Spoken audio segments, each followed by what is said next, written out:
चतुर किसान और जादुई बीज। एक मेजदार कहानी, एक नरेटर की ज़बानी। नरेटर की आवाज़ में सोचिए। बात बहुत पुरानी है, जब गांवों में बिजली भी मेहमान बनकर आती थी और मोबाइल फ़ोन नहीं, बैलों की जोड़ी स्टेटस सिंबल हुआ करती थी। उस गांव में रहता था एक बड़ा ही चतुर और मज़ेदार किसान, नाम था उसका रघु।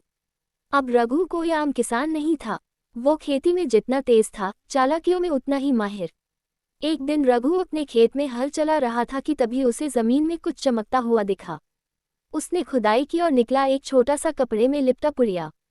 खोला तो उसमें था एक कागज और 5 अजीब से बीज। कागज पर लिखा था, ये बीज साधारण नहीं, जादुई हैं। इन्हें लगाओ, सींचो और फिर चमत्कार देखो। अब रघु को तो मजा आ गया। उसने फटाफट बीज बो दिए। पहले दिन कुछ नहीं हुआ, दूसरे दिन भी कुछ नहीं, लेकिन तीसरे दिन खेत में अचानक एक विशाल पेड़ उग आया और उस पर लटक रहे थे पकोड़े। हाँ जी, आलू के गरम गरम पकोड़े। हवा में खुशबू फैल गई और गांव वाले दौड़े चले आए।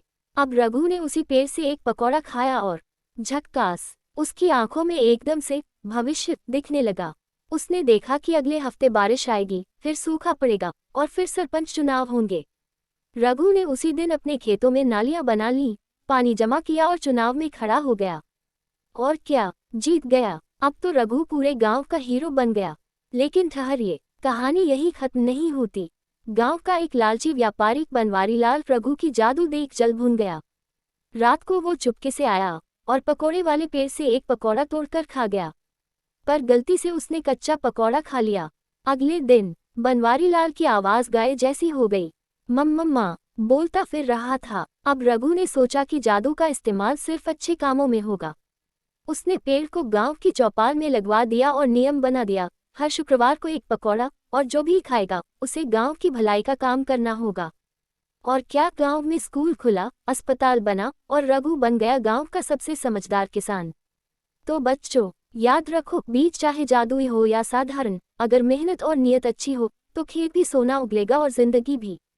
नैरेटर की हंसी में। अब चलिए अगली कहानी तक। पकोड़ों की खुशबू आई है। अगर आप चाहें तो इस कहानी को और भी स्टाइलिश बना सकते हैं, स्क्रिप्ट फॉर्म में या ऑडियो ड्रामा के लिए।